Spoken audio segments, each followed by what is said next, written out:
Views and opinions expressed by the guests of Sasquatch Experience do not necessarily reflect the opinion of the hosts, sponsors, or affiliates of the Sasquatch Experience. As always, listener discretion is advised. 911, what are you reporting?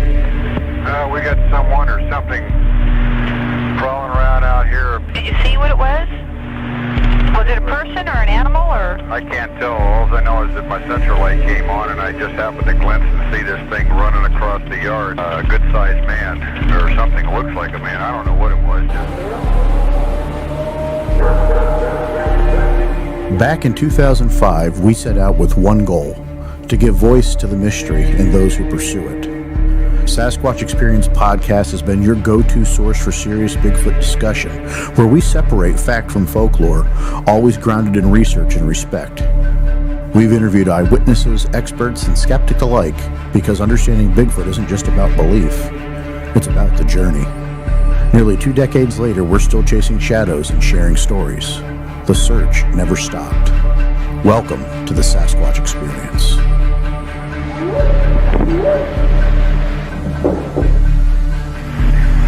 Jesus Christ, you better... Tia! Hello? Get somebody out here.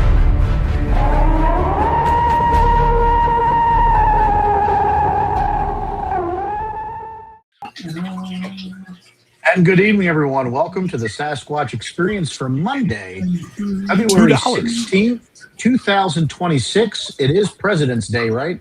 That Presidente. Yes, it is. The federal holiday that if you're a banker or a government employee, you got to enjoy, and hopefully that sets you up for a good time to be here with us tonight on the Sasquatch Experience. I'm Sean the Fort Shot Forker. That's Vance Nesbitt. James Baker is right underneath me. And tonight's guest, filmmaker and investigator who has spent the last decade deep in the woods of the Kettle Morraine. He's the creator of the Finding Jay documentary series, a researcher of the Wisconsin Sasquatch, and a man who believes that to find the truth, you have to stop looking and start listening. Our guest tonight, welcome our friend Jay Bachochin. Jay, thanks for stopping by Sasquatch Experience this week. Well, thank you guys for having me on. Special hello to everybody there, Sean, Vance, and even Baker, who won everything last. I know the luckiest son of a bitch. I know he's going to go into that whole diatribe. Okay. So you had a lucky rabbit's foot. I'm an even guy. Okay, so like I won some money. Odd. I won some money, and my roof broke, and it just about covered what I needed for the roof.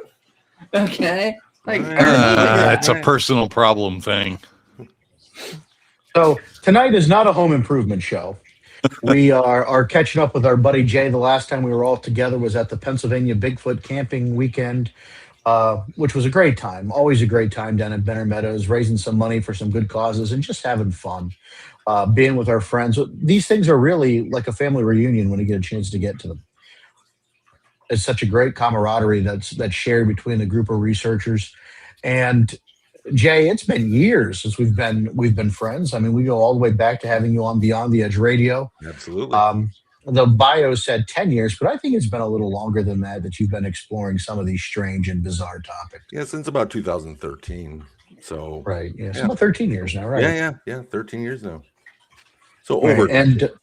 Right, and you have a unique approach, and we'll talk about that in just a couple minutes. Before we dove in, though, did we have any news or anything we needed to hit before we got this started? I jumped right into the interview, which is unusual for me. Normally, I like listen to you.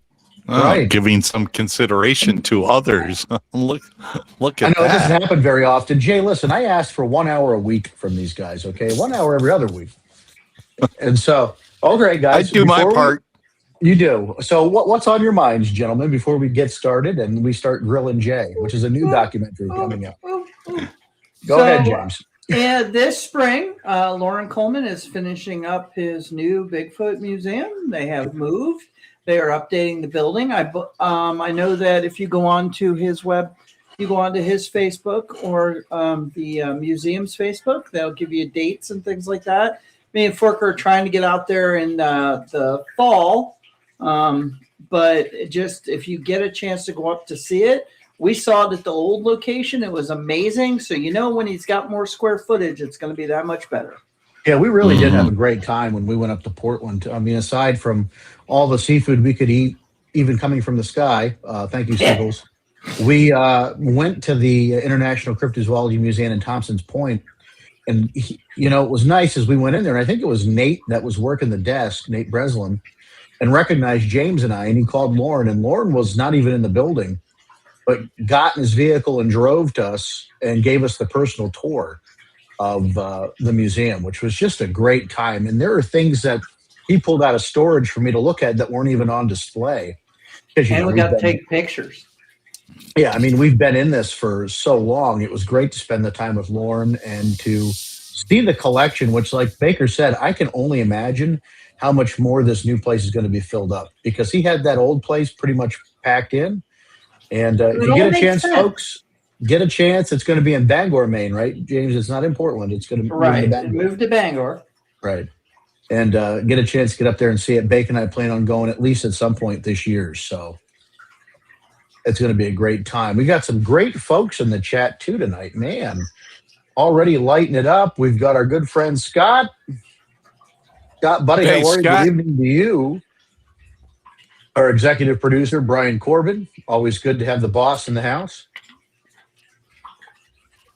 Let's see here. James Baker, Jay and Silent Bigfoot. That's the next. Telling you, that should be your thing. Next thing. We've got Mystic 7th of the 7th. Hey, Mystic, how are you? And Kim, always good to have our friend Kim in the chat.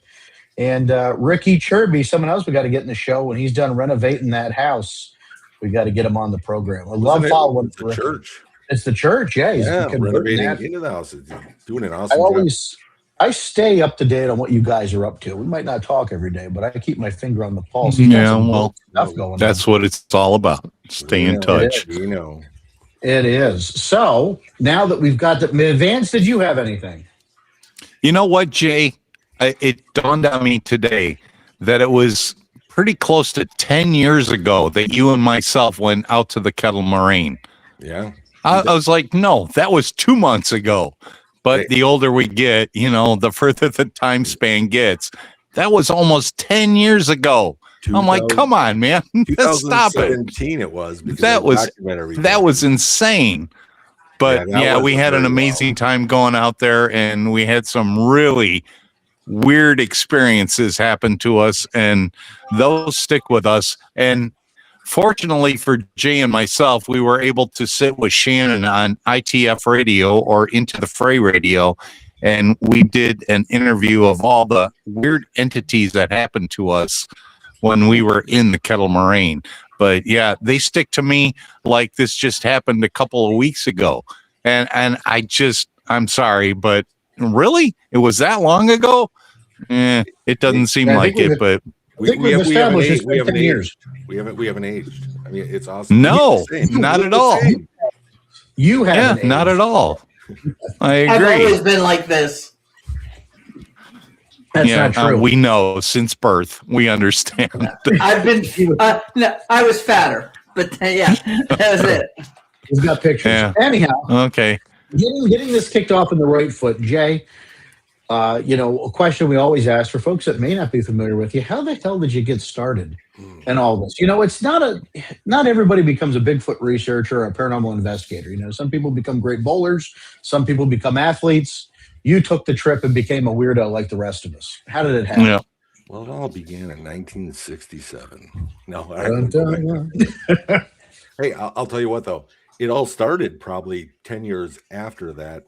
My hometown in Lindenhurst, Illinois, just being able to see my mom taking my sister home from a school event or something. It was a Friday night, I remember. My sister, who's a year and a half older than I am, comes in the house saying, we're being invaded. This is about 10 o'clock at night.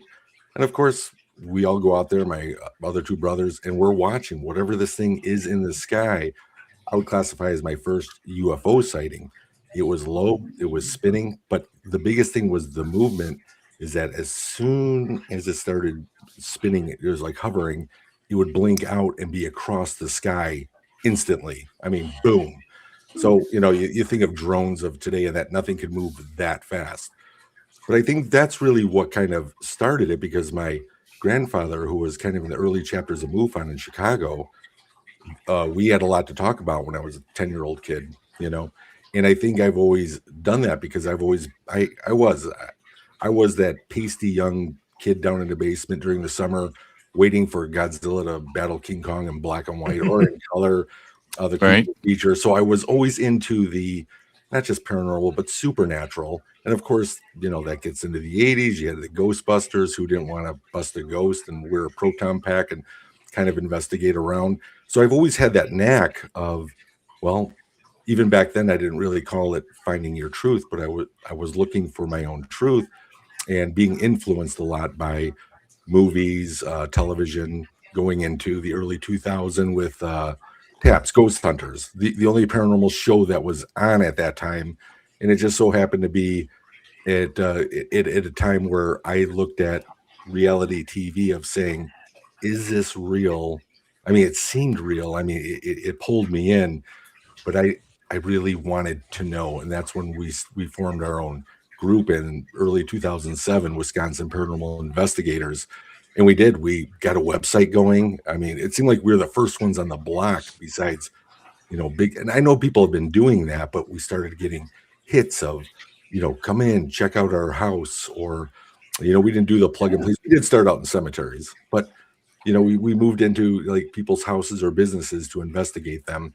And just a lot of stuff caught over, you know, over those years. Some EVPs, didn't really know orbs, you know, it could be dust, it could be bugs, I mean, just a lot of things. So it's more those experiences, which now leads me into the kind of the end of the paranormal group where I friended Linda Godfrey early 2011 at a Chicago Ghost Conference 7, I think it was, and I was able to friend her, and I really was interested in the Beast of Bray Road, which Bray Road is just literally a 15-minute drive from my driveway, just a little bit up north. I'm there, and that's when I started kind of just what I call patrolling, because you can't get out of you know, your car. It's all privately owned farmland, so you know you can drive it. It's a public road, but at the same time, I did a lot of patrolling.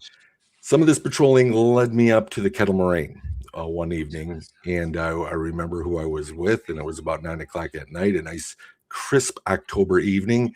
We get out of the car, got a crappy night vision camcorder, digital tape, and we Right. went out there, and we caught something that I'll never say I'm an Outback Jack. I'm not a tracker. I'm not an experienced woodsman. I have been. I started getting a lot better, and I'm still learning as I go now. But we caught something that just blew my mind, and it didn't sound canine. It sounded more of a primate or a simian, but also it sounded like a person.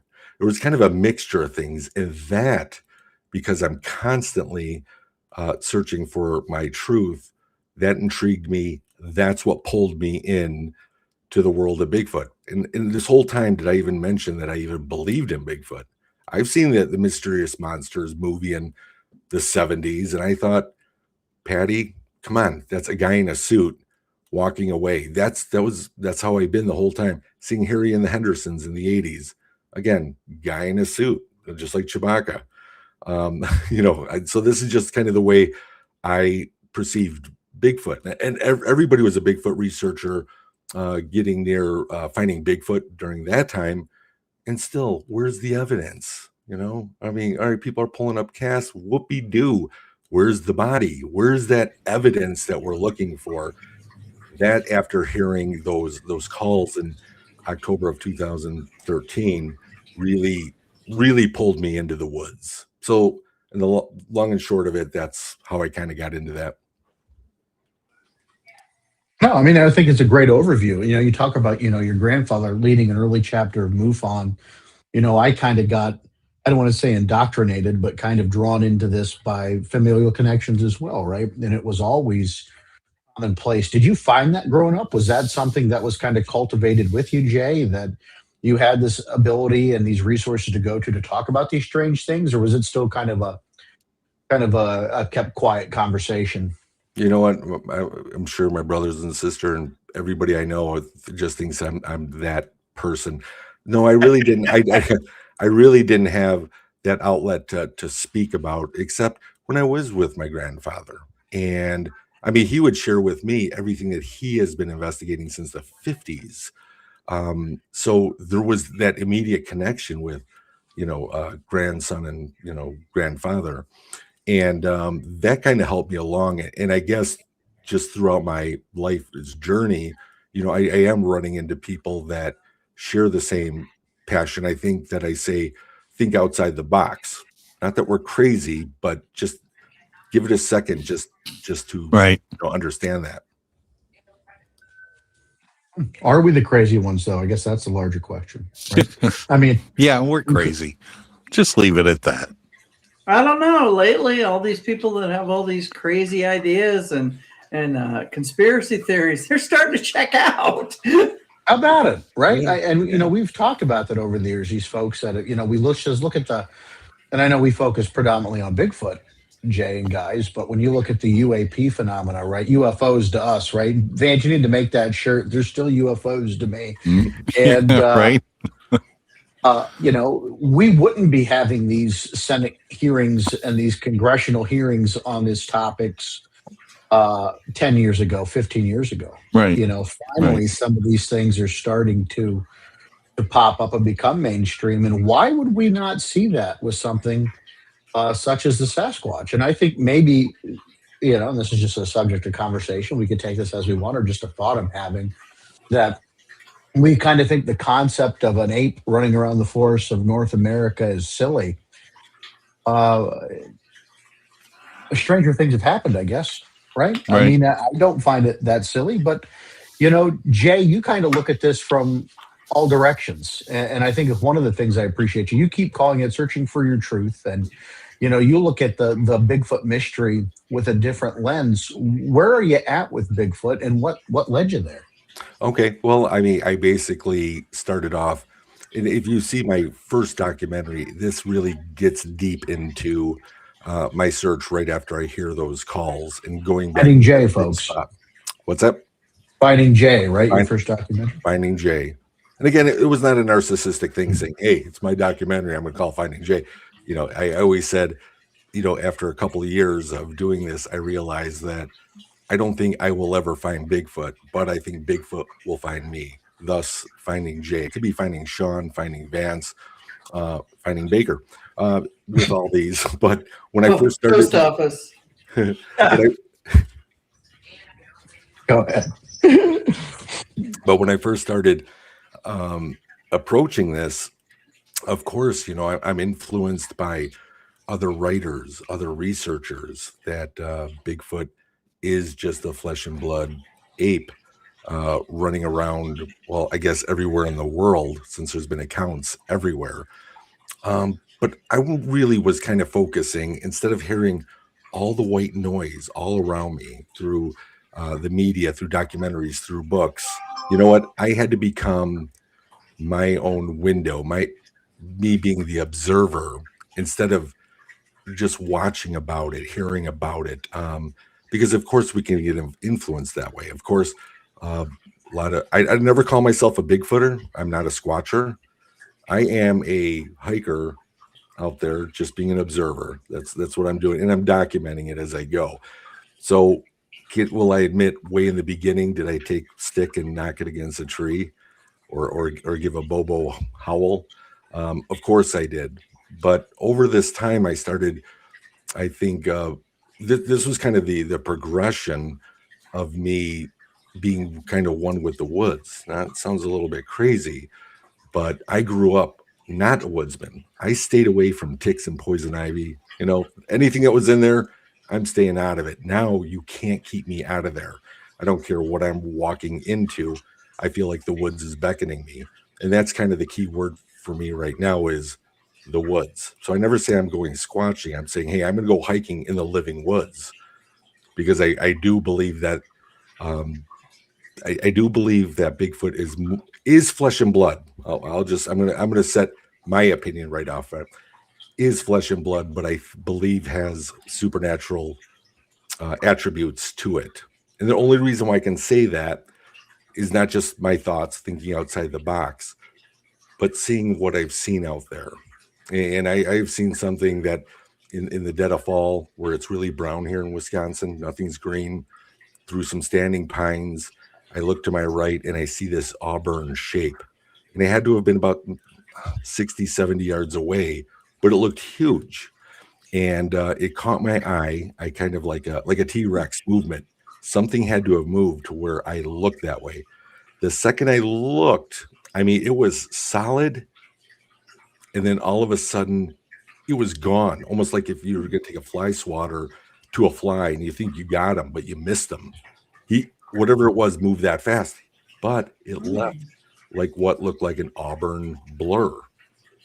So it moved so quick, but I could almost see whatever it left behind. Mm-hmm. So and it covered a great distance too. When I did that, and I was out there with my 4.5-year-old daughter during the day. We're just doing a daddy-daughter hike, and I believe at that point I said, I don't care if I was double wielding AKs like Rambo, whatever this thing was, moved that quick, could actually snatch my daughter. So there were things like that. So it's kind of like, was it an apparition that I saw? What could I actually have seen? But at the same time, over the years, with a lot of the different experiences I've had of things walking up directly behind me and turning around, taking a couple steps forward, turning around, and there's nothing there and you never heard it leave. I guess it's things like that, because I always think if it's physical, how is it that we're just finding the one footprints and not the others? That question's never really been answered. We can all have theories on it, but I started believing that that Bigfoot was solid. It was leaving footprints. It's breaking branches. It's doing these things, yet there's not tracks everywhere. If these things are this big and this broad and they're just there, it'd be so hard to move through the Kettle or really in woods without leaving, a 4 foot, 5 foot wide of destruction and footprints everywhere if it was just an animal. Anyway, this is just the way I look at some of these things. And Jay, I've got a question for you. Yeah. Having a conversation with Linda Gottfried, rest her soul, she was great at what she did. And off the top of my head, I forget the name of the man that owned the hay field adjacent to Bray Road. Lee Hample. But yes. And, she was telling me, and she shared this story with others, and she wrote it in her book too, of these orbs that she saw. And one of the gentlemen who was driving the vehicle shined his maglite flashlight at it, and it disappeared, but it was coming right at them. And there was a lot of weird things that she documented in photography of the footprints that just vanished. Mm-hmm. You'd go off in one direction and there were no more footprints. Where did they go? They just disappeared. And of course, when you and myself were out there and went to the Kettle, I had my personal experience. You had your experience of bizarro stuff that happened when we were there, and I will never ever forget that. And I'm really looking forward to packing up the bag, the Squatch bag, and going back out there with you again, because we're only an hour and 10 minutes from each other, and I'm looking forward to doing that again over the little bit warmer season. But I want to get back out there with you again. Definitely, because you remember what we walked through, the cone of silence. The cone of silence was the craziest thing. I'll tell you what. That was nuts. Yeah, I'll tell you that the woods have gone quiet over all this time, while I'm still doing this. But mine and your experience of that cone of silence has never happened since. Not that really. I've heard that's crazy. Because we even heard when it was so quiet, it felt like we were in just like this little dome, a vacuum like this. Yes, we couldn't hear any ambient noise anywhere. I will explain to the audience what Jay and myself experienced. I'm looking for any kind of tracks on the trail that we're walking on, and we're in the Kettle Morraine, and off in the distance, probably maybe a mile and a half away, we heard tractor equipment rolling off in Right. the farm fields. Right. We heard birds chirping. We heard squirrels barking. And it was like one step. And Jay turned around and looked at me. He's like, everything is dead silent. We couldn't hear anything. We didn't see anything flying. We saw nothing moving. It was the craziest thing. You know, when you're in such deathly quiet, when your ears start to ring, that's what we were experiencing. And so we started walking forward, and at some point, all the noise of the forest and the tractor equipment all came back to life again in about, I would say maybe, Jay, 30 feet. Yeah, if 30 to 50 feet as we walked, and then everything came back to life again. What the hell was that? It's basically like being in an acoustic recording studio. It was that where you could hear yourself breathe. Yes, you could feel your heart beating and hear it. Yeah, it was crazy. Yeah, that was nuts. That was nuts. And I know that steps a little bit off the path of the Bigfoot thing, but there was definitely something going on there, because we had a couple other experiences going through there where I saw a translucent figure run right in front of me as I'm looking at the ground looking for tracks. And this translucent thing ran from one side, from the left side of the path to the right side, but yet none of the brush or shrubbery moved as it ran in front of me. But listen, and of course, you know, I figured out 20 minutes later, my GoPro was dead. My GoPro will run for 4 or 5 hours, and we were in there for 20 minutes, and my GoPro was dead. Oh yeah, it was crazy. But now, can you explain that with some sort of, well, maybe you can. Maybe you were experiencing a force that you couldn't see. We've talked about these effects of things like infrasound, and right. You know, perhaps you were just subjected to something like that. Although, you know, Jay and I really go ahead, Jay. Oh no, I'm sorry. Now I'll let you finish. But subjective, that's one of the things that I actually think about. Is sorry, I'm going to use Star Wars, parodies. Have at it, bro. But, go ahead. But what I'm thinking is they are right there, and it's very easy for said Sasquatch standing right there saying, "This isn't the Squatch you're looking for."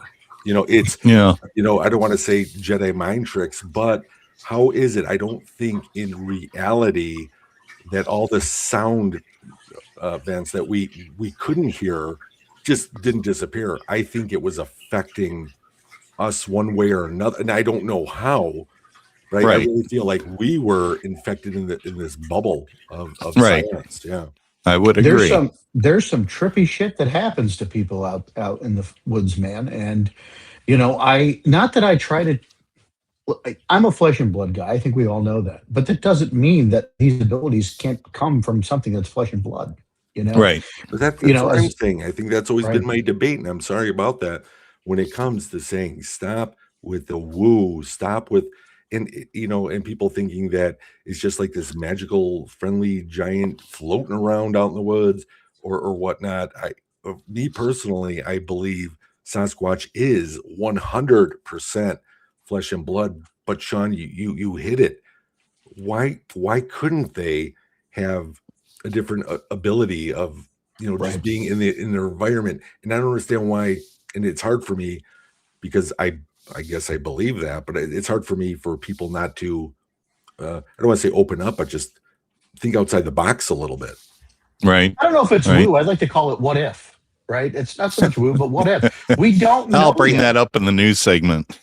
But we're only so far with technology, right? Everything we discover is discovered accidentally, and then we find a way to repeat it, or through years upon years upon years of research, right? And that somebody stumbled upon something that, once again, we're trying to find a way to repeat.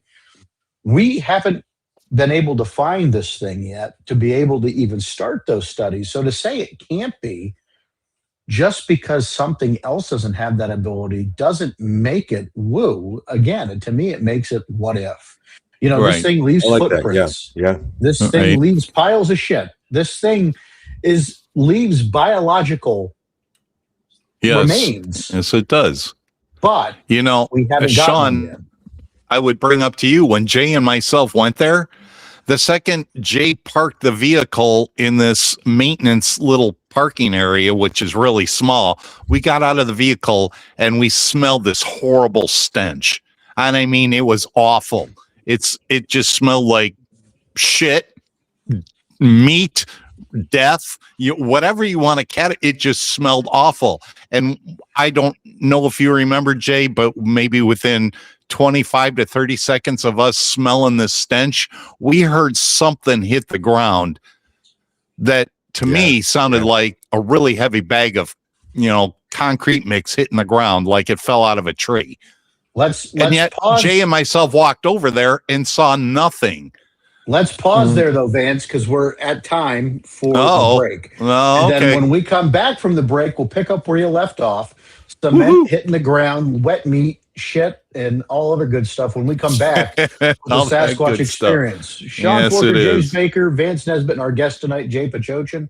We'll be right back right after the Bigfoot Bullhorn. See you shortly. News team, assemble!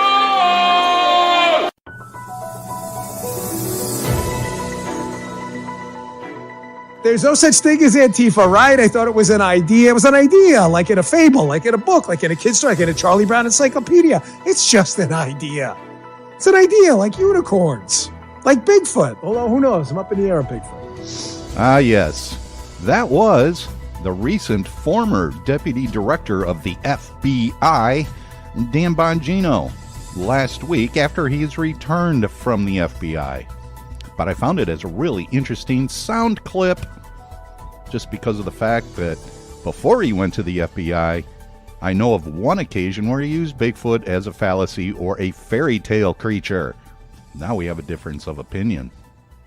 Of course, it just crossed my mind to say, I wonder if there was any documentation or photographs or both, or who knows, that he may have glanced.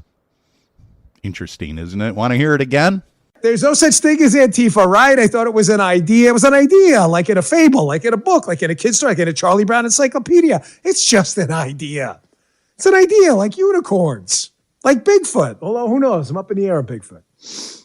Well, there you go. You draw your own conclusions. Well, happy day to you all. Thanks for joining us at the Bigfoot Bullhorn on the Sasquatch Experience. And of course, you can always reach out to us via email or the interweb machine. Email would be sasquatchexperience@gmail.com, or, like I said, you can go to the interweb machine, sasquatchexperience.com. It's not that complicated, but we would love to hear from you. And speaking of, things that are being questioned as of late, there's two sociologists, Jamie Lewis and Andrew Bartlett, and they wanted to uncover some questions that they were itching to understand what prompts this community to spend valuable time and resources looking for a beast that is highly unlikely to even exist. During the COVID lockdown, Lewis started interviewing more than 130 Bigfooters and a few academics about their views, experiences, and practices, culminating in the duo's recent book, Bigfooters and Scientific Inquiry on the Borderlands of Legitimate Science. One question asked of Lewis was, how big is this community? Of course, Lewis replied, it's very hard to put a number on it. There is certainly a divide between what are known as apers, who believe that Bigfoot is just a primate unknown to science, and those that are perhaps more derogatorily called woos or woo-woos, who believe that Bigfoot is some sort of interdimensional traveler, an alien of sort. We're talking thousands of people, but there are a couple hundred really serious people, of which I've probably interviewed at least half. Many people back then, a YouGov survey conducted as recently as November of last year, or 2025 if you're bad at math, suggested that many, as 1/4 of the Americans, believe that Bigfoot either definitely or probably exists. Another question asked of Bartlett was, were the interviewees suspicious of your intentions? Bartlett replied, well, one of the things that at least a couple of people reacted to once the book was published was the way we phrased that. On the blurb on the back of the book, we say something along the lines of, Bigfoot exists. If not in physical biological creature form, then certainly as an object around which hundreds of people organize their lives. A couple of people, they took that as some sort of slight against them. But Bartlett insisted it wasn't. When we come back, I forget, is it Idaho or Ohio? We'll have to figure that out. You're listening to the Bigfoot Bullhorn right here on the Sasquatch Experience.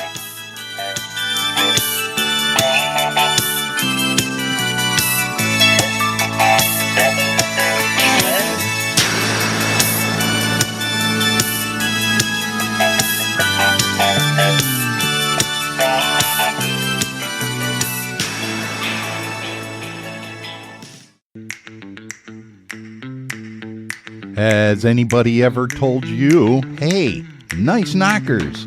If not, just visit gotknockers.org. Read about the encounter that kicked this whole thing off. Plus, you can purchase 1, 2, 3, or more tree knockers. I'm not sure what you thought we were talking about. Got Knockers has a plethora of gifts and merchandise too, from awesome apparel wear and even something for the baby.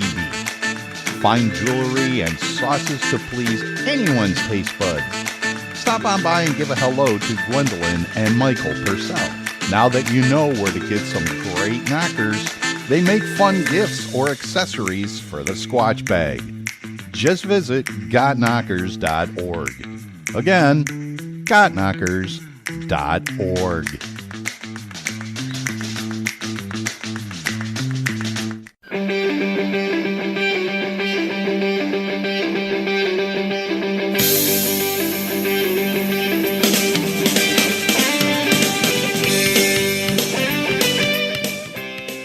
Well, I did just find out that it's pronounced Ohio, not Idaho.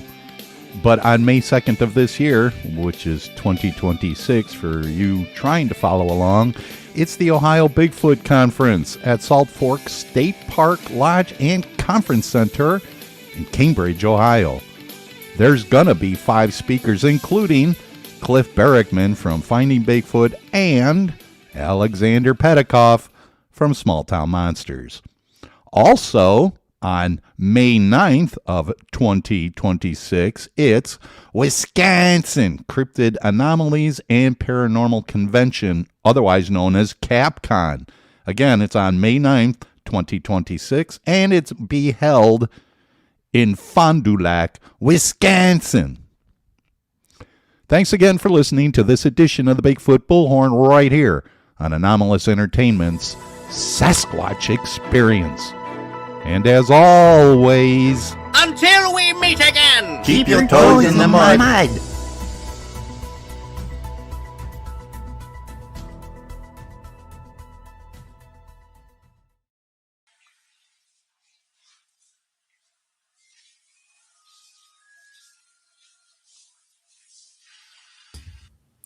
Wisconsin? I don't talk that way. Are we back? We're back. Can anybody see us live? It looks like we're experiencing a little technical difficulty here. That's okay. Hold on. There we go. All right, folks. How you doing tonight? Sean Forker, James Baker, Vance Nesbitt, and Jay Bachochin. So hopefully you all got the Bigfoot Bullhorn.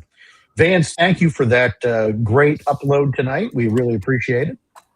It was great. It was great. But I got to say, being from Wisconsin, I don't say Wisconsin. Wisconsin. No, Wisconsin, us from Illinois say Wisconsin. That's right.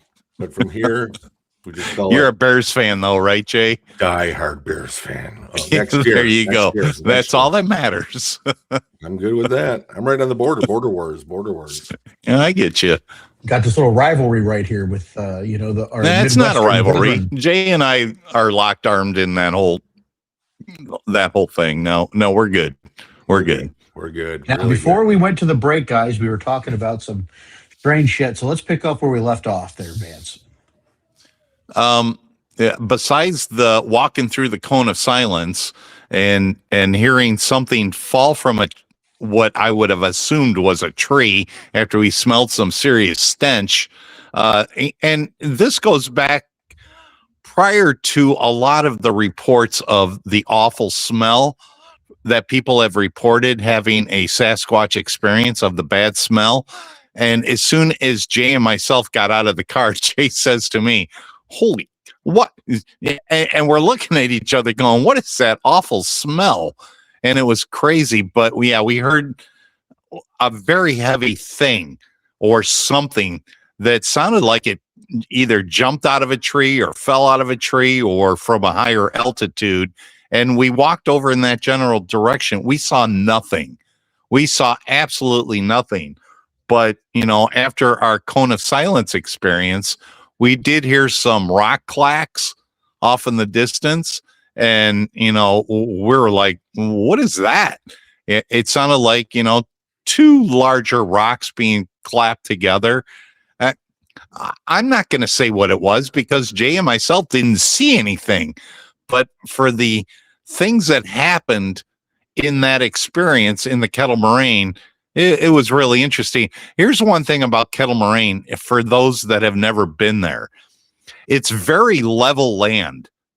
The thing is, it's all been gouged out. A lot of it's been gouged out by glaciers that created part of the Great Lakes. So it's not a mountainous area.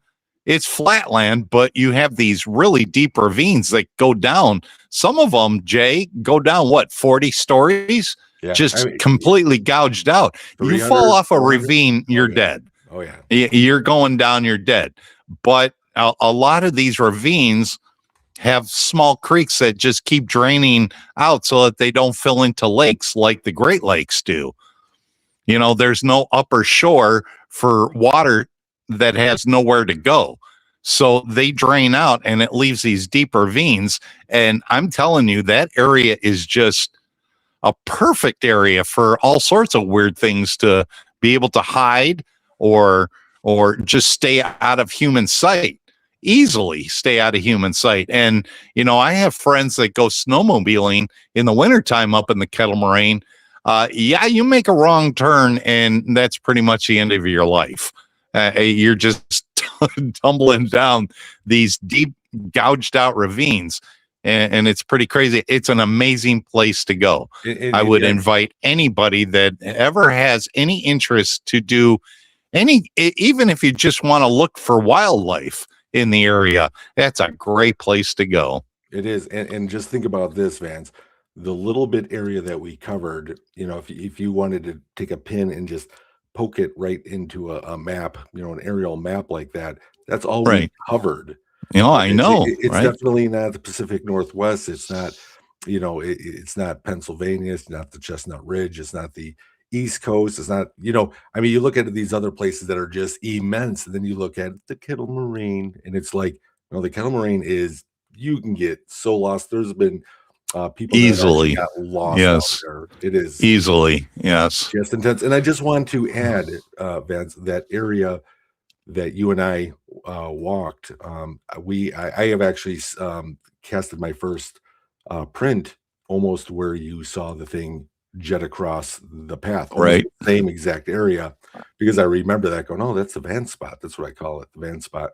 Because I'm honored because that's where we were when I saw that, and I always think of that whenever I still travel through there.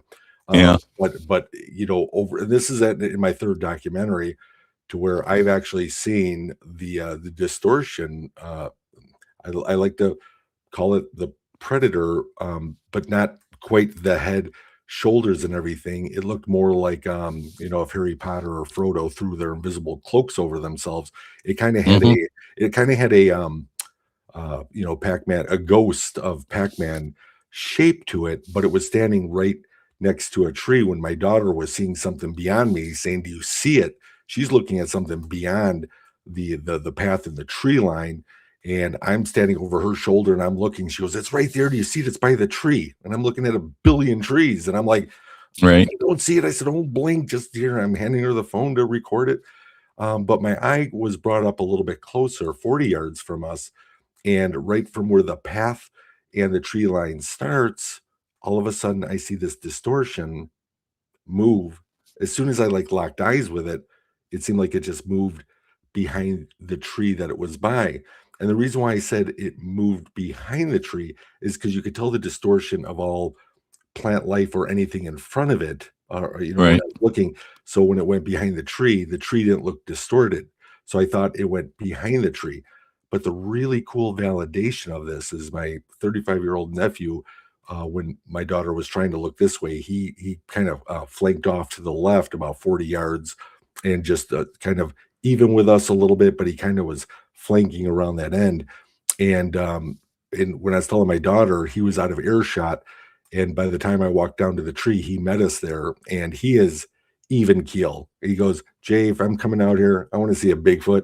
I want to see a dog man. I want to see a gray alien, he goes, but what I saw, I can't explain, because he said it was like, be careful what you wish for. Yeah. He's like, it was translucent, and it was behind this tree, and it shot through all that brush over the path into the next part of the woods. Didn't make a sound, didn't disturb the brush. And that's exactly where I saw whatever I saw move behind the tree. So again, now people would say, well, you just saw a cloaking Bigfoot. I didn't see a Bigfoot. I didn't see a cloak. I didn't see it uncloak. Exactly. I don't know what I saw. I have no idea what I saw. I saw what I had described with Shannon LeGros on ITF with you was if you held a piece of paper up to a blank television screen, that's how it was translucent. And it moved from the left to the right at a running speed. But yet none of the shrubs were moving or disturbed when it went from one side to the other, while I'm looking down, looking for tracks. And I saw this thing move, and I'm like, what? And of course, you stopped because you had your camera going. Right. Well, what did you see? And I look at my GoPro, and it's dead. The battery is complete. Yep. And so I'm like, we've only been in here for like 20 minutes, and my GoPro was at 100% battery charge. I've got nothing. I was like, Vance, do you remember though when I said, what did it look like? And you were describing it to me. I still remember it to this day. You said it was like because you couldn't see the bottom half of it. Yes. You saw the top half, and you said it was almost as if like a villain in the Scooby-Doo. Yes. Like the villain, wearing something and moving across the hour. Always remember that you said that. Yeah. Yeah. I couldn't see anything from the waist down. All I caught was from the waist up as it was moving in front of me across the path. And it was like it was running. And immediately I'm looking at the shrubbery on the other side, on the right side of where I was at, it went down into the ravine of at least, 30, 40 feet. Who's running across that fast to go down a ravine? And I don't know what to make of it. I really didn't. Exactly. And I think that's the point where I was talking about, is Bigfoot 100% real or flesh and blood? 100%. I believe that. But at the same time, Sean, the whole thing you were asking me is where am I now from when I first started? And I believe it was probably right around the time Vance and I were out. I took somebody else out, and we were finding a single feather in the middle of the path. And I thought, well, I didn't really think much of that because you're out in nature. Of course, there's going to be a bird feather from somewhere. And as we kept walking, another about 75 yards down, we find another feather, single, in the middle of the path. And I thought, okay, maybe it just clicked there, but I still didn't make a big deal about it. About another 100 yards later, we found another feather in the middle of the path.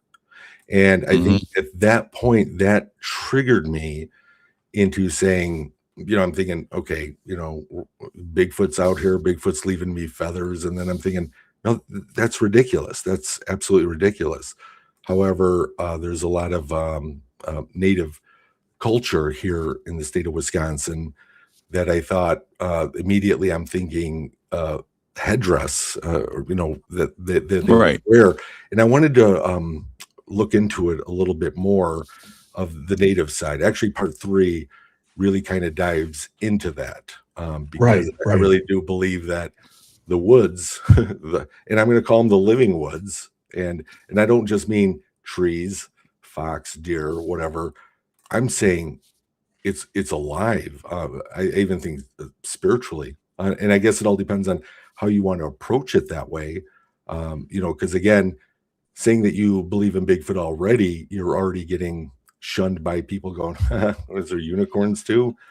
And then when you dive into this field of Bigfoot, then you do have those different camps, and then within these different camps, you've got, the apers, you got the woo, you got the UFO, you got Nephilim, biblical, Bigfoot. And I really think sometimes it's even hard to collaborate with other people that do this. I'm open to everything. I'll listen to everybody.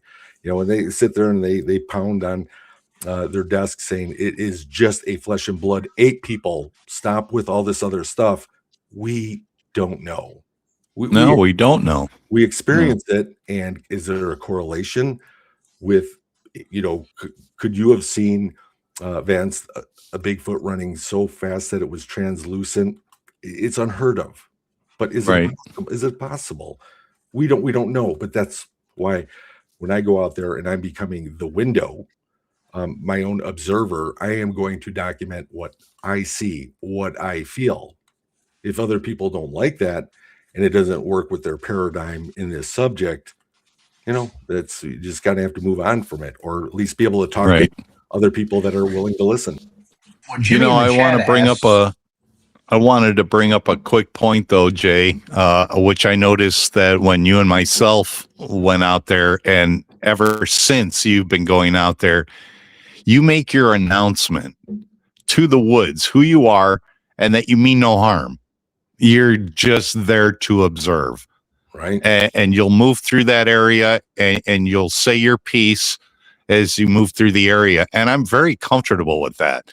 I think whatever, if there is the whatever, needs to understand that we're not here to do you any harm. We're here to learn and observe. And that's it. Not to obstruct or to destroy whatever it is you're doing. We're just here to observe. And when you make your announcement, I think that's very prevalent to doing some of this research. Yeah, and when going into that, I'll take it that one step further, because I was actually starting to do the announcement back when I was carrying like a big rig of lights and everything, and I'm out there like a film crew of like finding Bigfoot, and I'm like, why can't I find this thing? Trudging through. Then I started realizing that maybe it's because if we were out in the woods, for example, me and you and Sean, and we're standing out there in the dark, okay, we're just doing our observing, and just way down the path, we see this flashlight coming at us. Okay, what's your first instinct when you see that?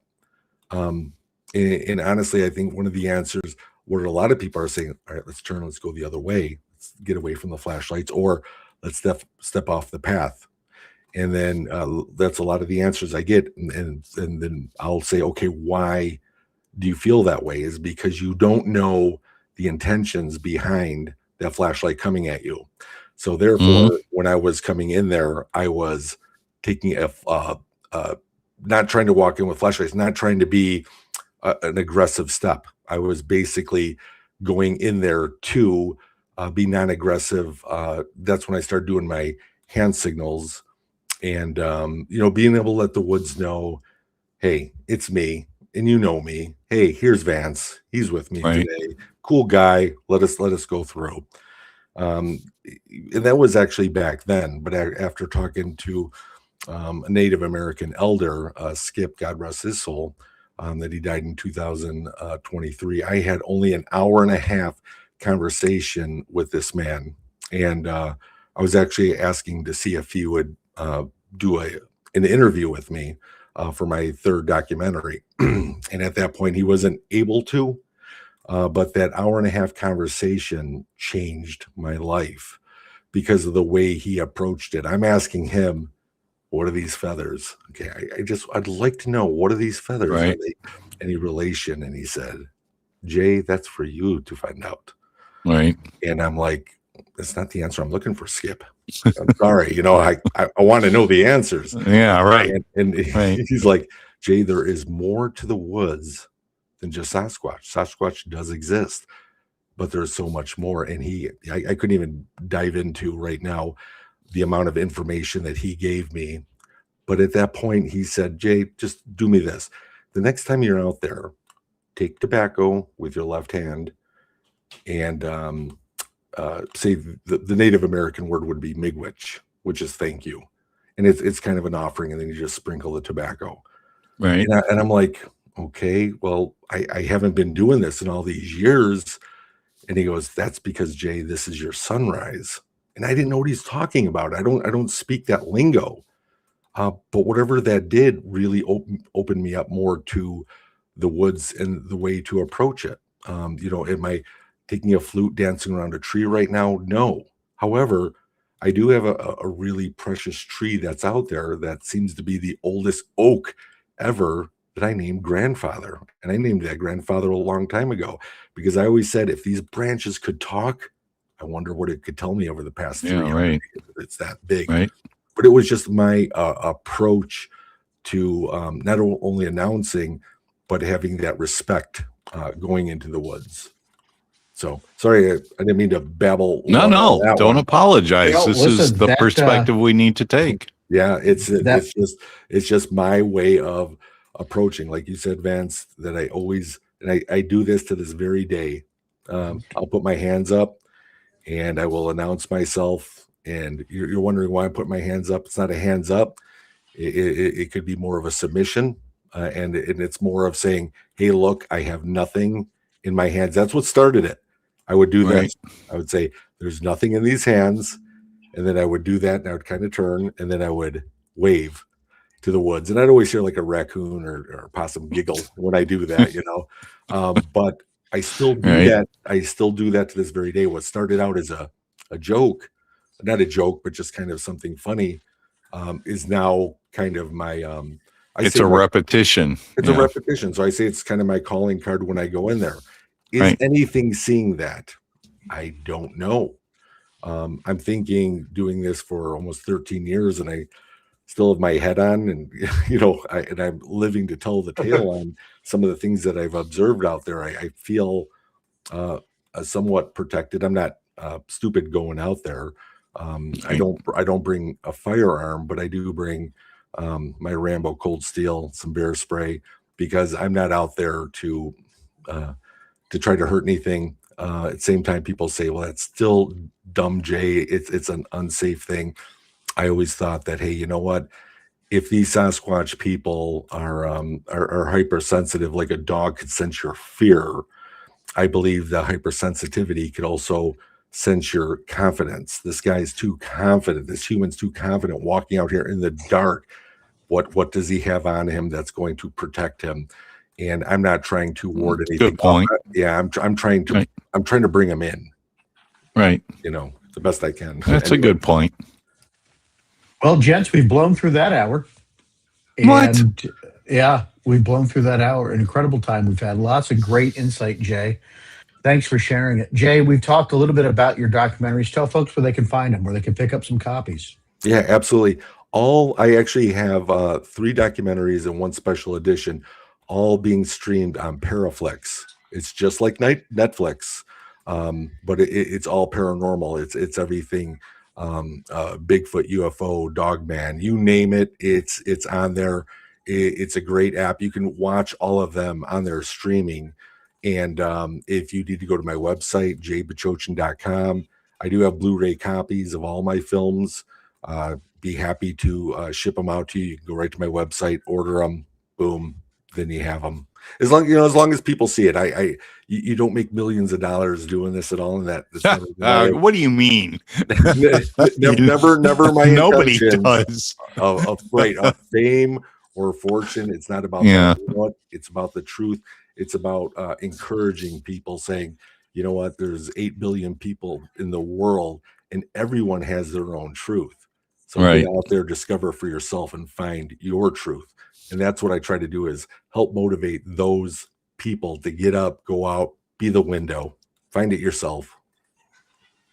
Well, at that's a some great way to point, leave it. Jay, over this up and coming warmer season, spring, summer, you and I will get back out to the Kettle again and do our tour, and maybe even go down Bray Road again. Who knows? I remember you telling me going down Bray Road, and you're like, right here, I saw something standing next to the Yeah. road, and then you stopped and went back, and it was gone. Yeah. I was like, oh man, there's so much craziness going on just in that area. So yeah, I'm really looking forward to hooking up with you again, and Absolutely. let's go back out there and make it happen again. And maybe this time I'll bring double battery packs so that something doesn't die, That's the so we ticket. can get some video documentation.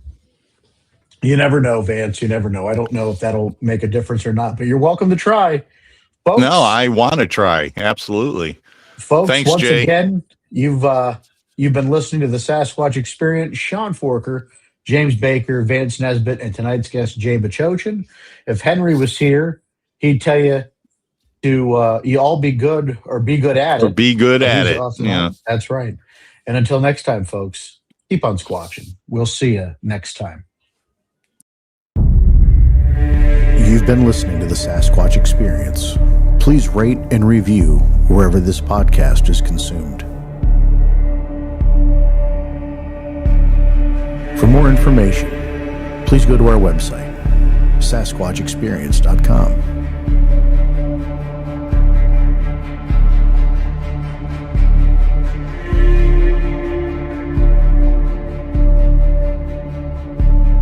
Keep on squatching.